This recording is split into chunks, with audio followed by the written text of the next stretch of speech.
essential to our existence. Exuberance, joy's more energetic relation, occupies an ancient region of our mammalian selves, and one to which we owe in no small measure our survival and triumphs. It is a material part of our pursuits: love, games, hunting and war, exploration, and it is a vibrant force to signal victory, proclaim a time to quicken, to draw together, to exult, to celebrate. Exuberance is ancient, material, and profound. The Greeks understood the mysterious power of the hidden side of things, wrote Louis Pasteur. They bequeathed us one of the most beautiful words in our language, the word enthusiasm, theos, a God within. The grandeur of human actions is measured by the inspiration from which they spring. Happy is he who bears a God within and who obeys it. Like many essential human traits, exuberance is teeming in some and not to be caught sight of in others. For a few, exuberance is in the blood, an irrepressible life force. It may ebb and flow, but the underlying capacity for joy is as much a part of the person as having green eyes or a long waist. For them, as the psalm promises, a full joy cometh in the morning. Not so for most others. Exuberance is a more occasional thing, something to be experienced only at splendid moments of love or attainment, or known in youth but lost with time. The non-exuberant lack fizz and risibility. They need to be lifted up on the enthusiasm of others, roused by dance or drug, impelled by music. They do not kindle of their own accord.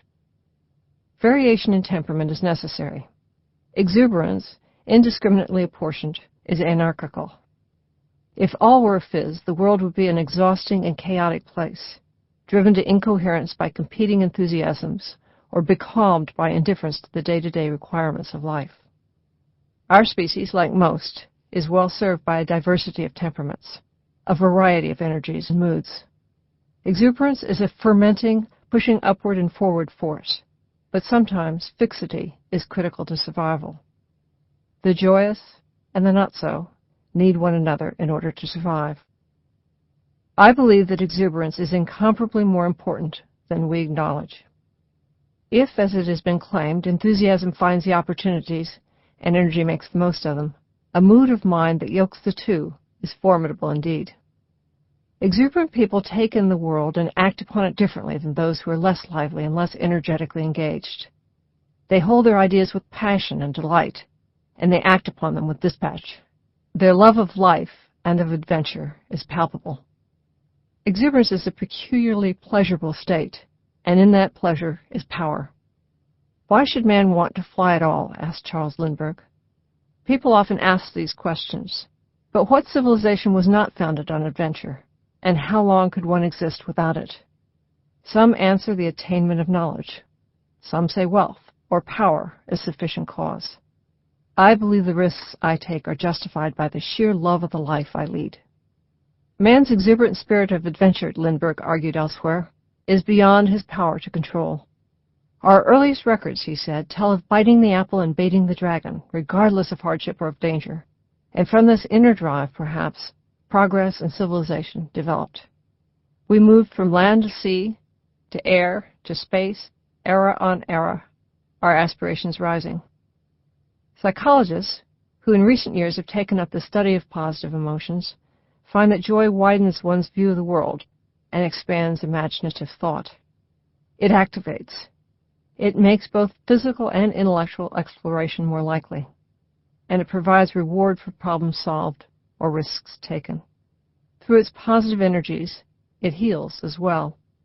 One joy, the Chinese believe, scatters 100 griefs, and certainly it can be an antidote to fatigue and discouragement. Into those set back by failure, joy transfuses hope. Exuberance is also, at its quick, contagious. As it spreads pell-mell throughout a group, exuberance excites, it delights, and it dispels tension. It alerts the group to change and possibility. Ted Turner, who would know, believes a leader is someone with the ability to create infectious enthusiasm. This is a defining quality of great teachers, statesmen, and adventurers. Put well to use, infectious enthusiasm is a wonderful thing. Used badly, it is calamitous. Mostly, exuberance is a bounty and a blessing. It has its dangers, and we shall examine them in depth, but it is, all told, an amazing thing. Amazing and, on occasion, transfiguring. This was indisputably the case in May 1903, when two bounding enthusiasts hiked together in the Yosemite. One was the President of the United States, the other a Scottish celebrant of the American wilderness. They were both, by temperament, utterly incapable of being indifferent. Life, for Theodore Roosevelt, said one friend, was the unpacking of endless Christmas stockings. This would have gotten no argument from Roosevelt, a man who, well into his 50s, delighted in Christmas as an occasion of literally delirious joy, and who believed that the entirety of life was a great adventure. The man who knows the great enthusiasms he held lays claim to the high triumphs of life. Born in 1858 into one of New York City's wealthiest families, Theodore Roosevelt seems to have burst into the world a full-throated exuberant. For this, he owed a considerable debt to his father. "I never knew anyone who got greater joy out of living than did my father," he wrote, and the seasons of his childhood, so beholden to his father's love and enthusiasms, went by in a round of uninterrupted and enthralling pleasures. From his earliest days, he exulted in life. At the age of 10, he wrote to his mother with breathless enthusiasm, "What an excitement to have received your letter! My mouth opened wide with astonish when I heard how many flowers were sent in to you. I could revel in the buggy ones. I jumped with delight when I found you heard the mockingbird." Roosevelt, years later, was still jumping. One debutante said he did not so much dance as hop.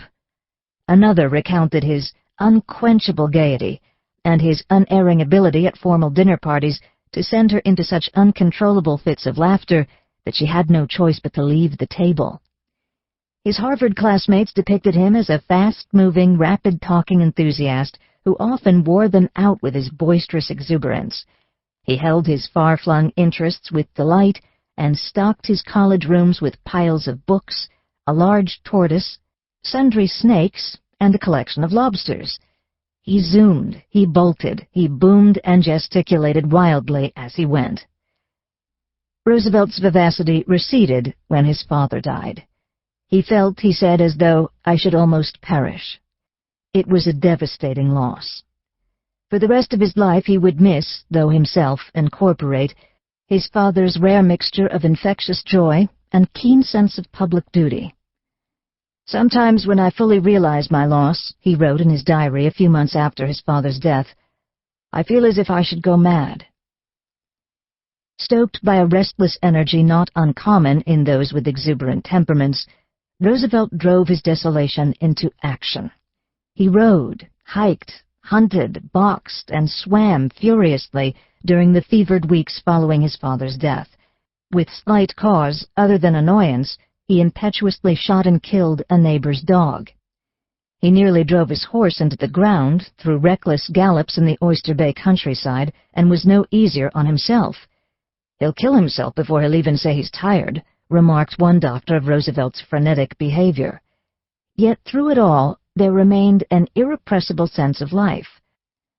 "I am of a very buoyant temper," he wrote his sister not long after their father died. It was a temper that would serve him well and ill, but mostly well. In the years immediately following his father's death, Roosevelt fell passionately in love, married, graduated from law school, and published the first of the nearly 40 books he would go on to write. In 1881, he was elected to the New York State Assembly, where, as he put it, he rose like a rocket. An ardent reformer, and lustily so throughout his political life, he became a mercurial, unstoppable irritant to his fellow Republicans. Roosevelt's life in politics was abruptly broken when on St. Valentine's Day of 1884, both his wife and his mother died. "You could not talk to him about it," said a close friend. He drew a cross in his diary for the date of the 14th of February and wrote,